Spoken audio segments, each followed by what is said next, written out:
Alright, so we're going to do a setup on this 302 and we'll go into a little bit more detail. The machine takes labels on the roll.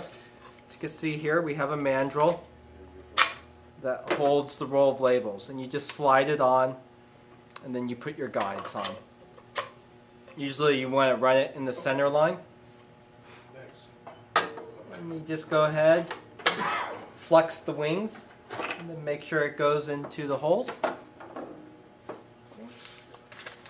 I've already disconnected the brake arm spring, as you can see here. So that allows me to grab the labels, and I'm just going to feed it through the machine. So it goes underneath the brake arm, which swings backwards and forward. It goes underneath this stainless steel support roller. And we just go forward. And it goes in between this idler roller and this matte black pinch roller. Just like it's sticking its tongue out at you. We're going to pop out the peel bar. This is where the label gets separated. Put the material over it. And we drop it into place with the sharp edge facing up. And it's nice and even across. Then I like to make a point. And I just insert the material, the vacuum material, between the 4-inch roller and the 8-inch pinch roller. And you can see it automatically deflects towards the back of the machine. So then go ahead, feed out some material. We have a waste rewind, just like a roll of toilet paper, spring loaded. Goes in one way. Just turn it. There's a little slit. You just go ahead and wrap it around.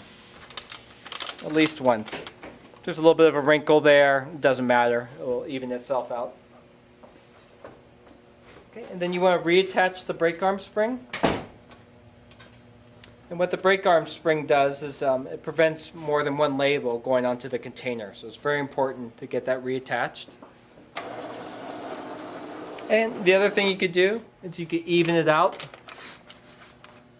Try to straighten it as best you can by eye. That just allows you to prevent lust labels from being wasted. You can see here, just going to feed it out.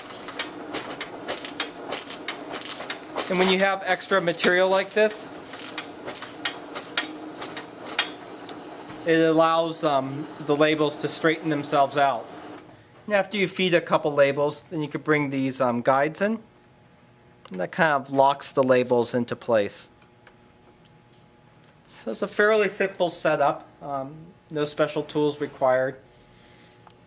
And what we're going to go ahead and do is we're going to grab one of these. Normally the procedure would be to go ahead and just lift up the overhead pressure arm. And you have your guides. And you would just open them up. And you would just go see where the label's being applied. And with a glass container, it's easy because you can look through it. And you would just go ahead and aim where you think the label needs to go. You'd move your guides in. Just simple thumb locks.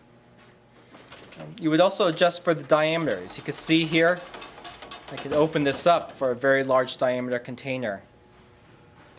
When you adjust for the container, you want to make sure it's supported by both sets of rollers, the front and the back, and it's just hovering over the peel bar by about 1/4 of an inch. It doesn't have to be an exact adjustment. And then we would adjust our overhead pressure arm. The machine comes with an Allen wrench tool.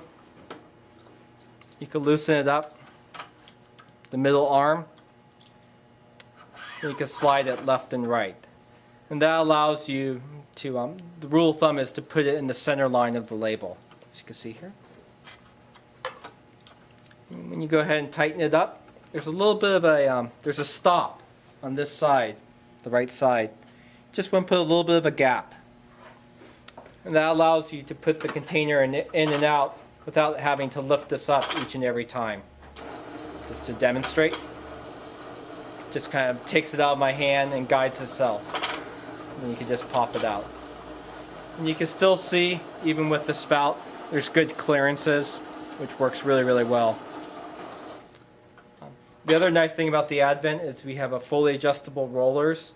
So if you have a recessed area on your container, you could put the tires where the label is, and that allows it to get wrapped around in a recessed area very tightly without any bubbles or wrinkles, and fairly accurately.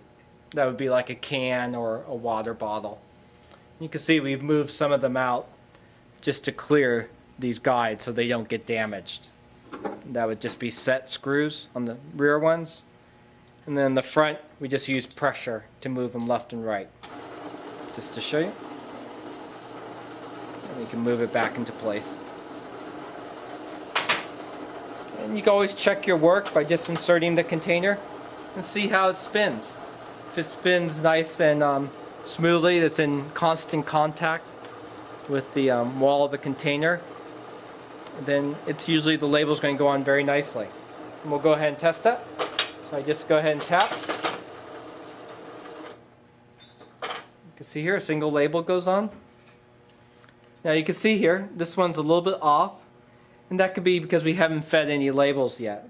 So usually I would always do at least 1 or 2 containers before you check, make any adjustments. You can see the position's actually fairly good. And we'll have our final container here. Insert. You can see here. This one's actually a little bit better. And it might be because I'm getting a little bit too high to the shoulder. So the adjustment would be to move the container up. Oops, that might be a little bit too much. So I'm just moving it. And then we'll go ahead. I'll just use the same container just so you can see how it corrects itself. You can see I moved it down and getting a little bit further away from this rounded edge up here. You can see it's going on much more accurately. Sometimes when you get up too high or too low on the container, you're getting away from that sweet spot. So it's very, very important to find that spot and then make your final adjustment. So that's the Advent 302. If there's any questions, we can reach at 800-846-7716. Thank you.